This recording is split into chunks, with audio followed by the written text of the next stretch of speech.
escrito há quase 2000 anos atrás, o Apocalipse de Pedro esteve banido e perdido até que foi redescoberto em 1945. O que é tão espantoso sobre este texto, é que ele fala sobre os nossos tempos e não sobre os tempos que foi escrito. Fala sobre a ciência e os problemas da igreja moderna, os movimentos sociais que apareceriam. E a pessoa que o escreveu de algum modo que as informações deveriam ser mantidas em segredo e que seriam recuperadas 2000 anos mais tarde. Apocalipse de Pedro. Eu tive uma visão, disse Pedro, que o Salvador estava sentado no templo me falando estas palavras: Pedro, abençoados são aqueles acima que pertencem ao Pai. Eles revelaram vida para os que são de vida. Isto eles fizeram através de mim, já que eu os lembrei quem eles são, e de quem é o poder que os fortalece. E este poder é a habilidade de distinguir palavras de injustiça e mentira das palavras de justiça. Eles ainda são capazes de ouvir minhas palavras, porque eles são do reino das autoridades da verdade, tendo sido designados a preservar sabedoria por aquele que foi perseguido por todas as autoridades.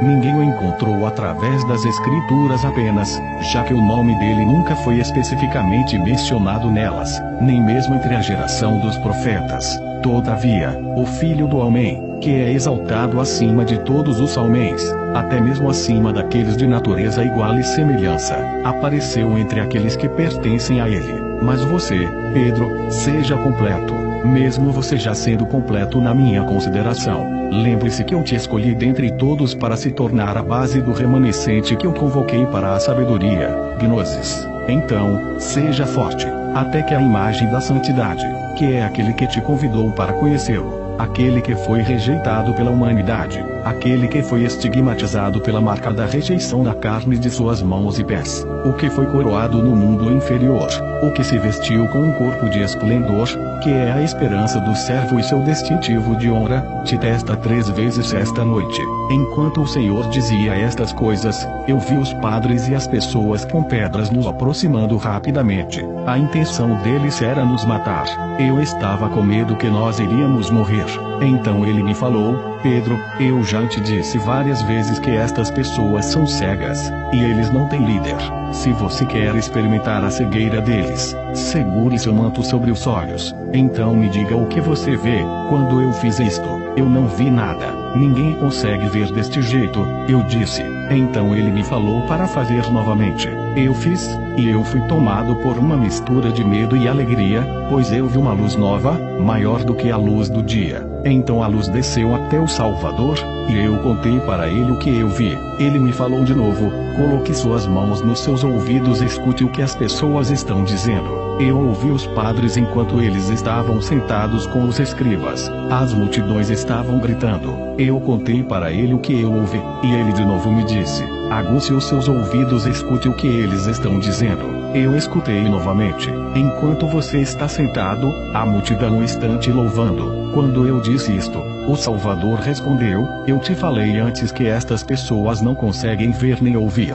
Mas agora eu te digo para ouvir o que eles dizem, porque as palavras deles são um mistério. Guarde as palavras que você ouvir, mantenha elas em segredo, não conte para ninguém, porque elas não são para esta época, mas para o futuro. Se você fizer isto, você será louvado pela sua sabedoria divina. Por outro lado, se você contar tudo o que você sabe, e tornar suas visões públicas, os ignorantes jogarão Deus contra você. A interpretação é esta, que muitos irão aceitar nosso ensinamento a princípio, e se voltarão contra os padres e de volta para o Pai, pois eles fizeram a sua vontade, e o Pai revelará os assistentes da palavra divina. Mas se alguns escolherem se misturar com esses padres, eles serão tomados como prisioneiros deles, já que eles são naturalmente cegos e sem percepção espiritual. Deste modo os honestos, bons e puros serão lançados para o operário da morte, junto com a congregação daqueles que pregam a ressurreição do Cristo. Homens habilidosos virão depois de você, e eles serão muito aclamados pela propagação do ensinamento falso. Eles farão muitos aderirem ao nome de um homem morto, pensando que pela morte apenas, e não pela vida, eles se tornaram puros. Seus próprios meios de purificação os corromperão, e eles cairão numa congregação chamada Nome do Erro, nas mãos de homens maliciosos e corruptos, cheios de leus e dogmas. Eles serão governados por meio de leus. Alguns discursarão contra a verdade, e também proclamarão um ensinamento maléfico. Eles irão até se rivalizar. Alguns receberão grandes condecorações, esses que fazem parte do poder dos arcontes, e eles não serão intimidados, nem mesmo pela possibilidade de sofrerem por conta de suas imoralidades. E eles analisarão os sonhos das pessoas, e se eles disserem que um sonho veio de um demônio digno do erro deles, eles pronunciarão julgamentos que levarão à perdição ao invés da integridade, pois uma árvore ruim não pode gerar bons frutos. Qualquer que seja a árvore, é isso que virá dela. Certamente nem todos são da verdade, nem todos são imortais. Na verdade, na nossa percepção todas as almas destes tempos estão naturalmente designadas à morte, porque o homem-alma é sempre um escravo, sendo gerado para satisfazer seus desejos e destruição. Homens-alma existem em destruição e vieram da destruição. Almas adoram a carne que foi gerada com elas, mas almas imortais não são como estas, Pedro, até a morte. O imortal parece com o mortal, mas a natureza notória da alma imortal produz pensamentos de vida eterna, tem fé, e deseja renunciar àquilo que não é bom. Figos não são arrancados de árvores espinhosas pelo sábio, nem uvas dos cardos. A alma mortal está sempre se desenvolvendo para aquilo que ela já é, já que ela não é do bem, mas do mal, ela se torna destruição e morte.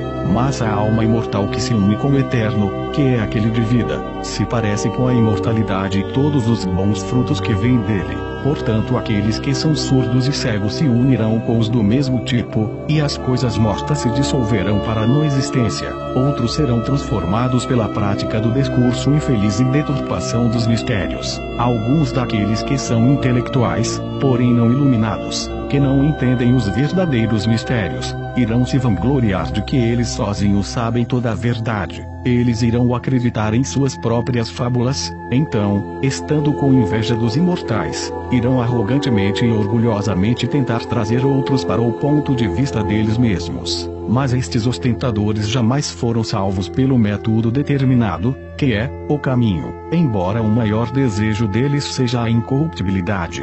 Ao ouvi-los falar, alguém chegaria a crer que eles tiveram uma comunicação direta com as várias hierarquias de anjos, poderes supremos, forças, autoridades, e que eles estavam presentes na própria criação do mundo. O desejo deles é serem lembrados, glorificados e abençoados pelos imortais, muito embora eles saibam que eles não têm parte na imortalidade. Aqueles que são enganados por este tipo recebem de fato uma sensação de poder da alma, mas ele emana do intelectual em vez do espírito. Deste modo, estes discípulos imediatamente se juntam com aqueles que os enganam. Outros mensageiros do erro se opõem à verdade criando leus contra pensamentos que são puros, e que são meus pensamentos. Eles falam segundo uma perspectiva dogmática limitada em suas ideias, ensinando que o bem e o mal vêm do mesmo lugar.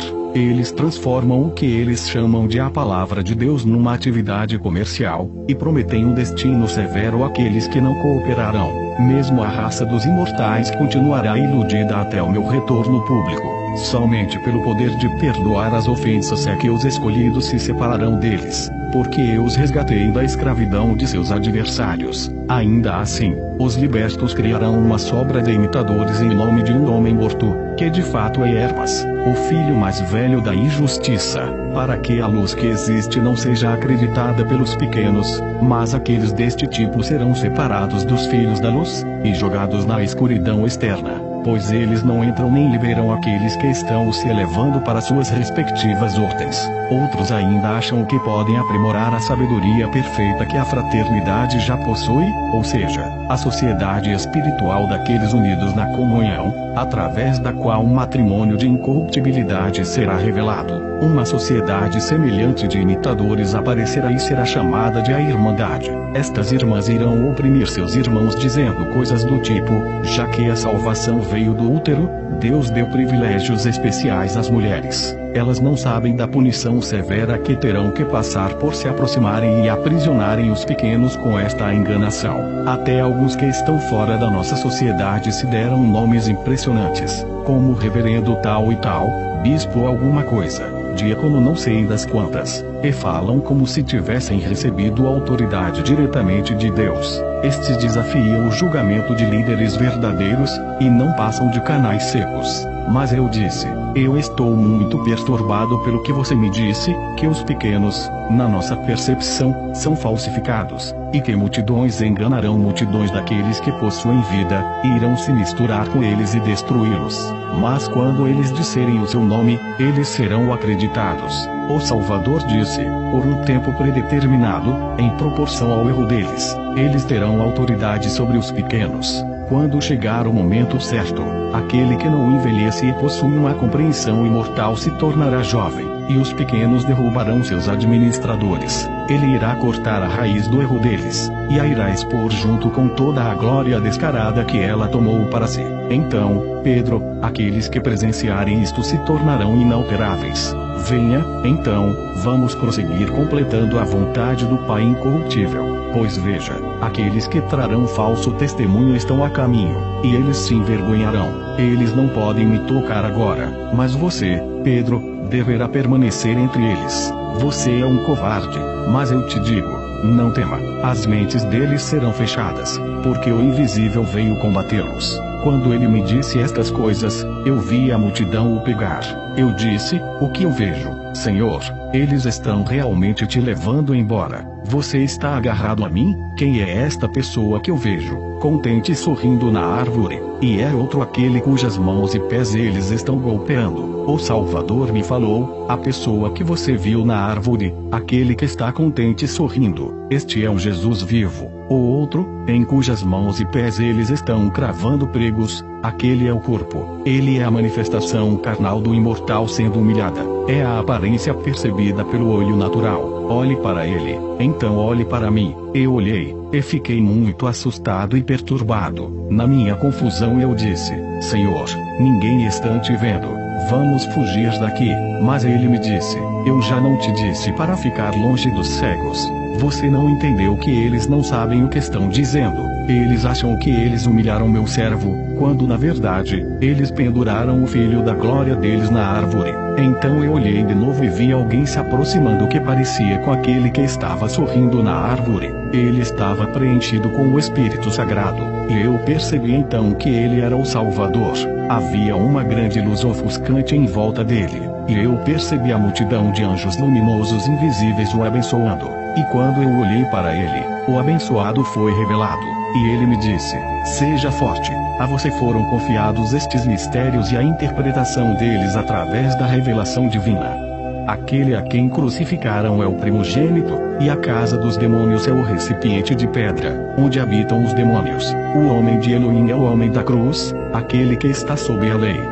Mas perto do primogênito você viu o Salvador vivo, o primeiro em espírito, a quem eles pegaram e libertaram, e que olha para seus assassinos com felicidade, enquanto eles ainda estão confusos e divididos entre si. Ele ri da falta de percepção deles, sabendo muito bem que eles nasceram cegos e são cegos ainda. Aquele suscetível ao sofrimento, sofreu, ou seja, este que eles percebem com seus olhos, mas o que eles libertaram é o meu corpo divino. Sim, eu sou o Espírito onisciente e repleto de luz radiante. A luz que você viu ao meu redor é a nossa ordem celestial, que une a luz perfeita com o meu Espírito Sagrado. Estas coisas que você viu você irá apresentar para uma geração futura. Não há nenhuma honra verdadeira naqueles que não são imortais, mas somente naqueles escolhidos para ser de uma substância imortal, a única substância capaz de receber daquele que os fornece a sua abundância. É por este motivo que eu disse, todos os que possuem,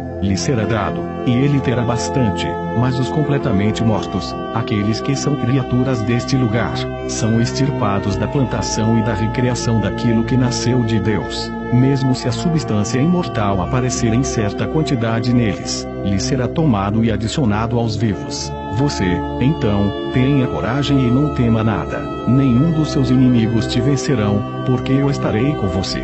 Fique em paz, seja forte. Quando Jesus havia dito estas coisas, eu voltei a mim.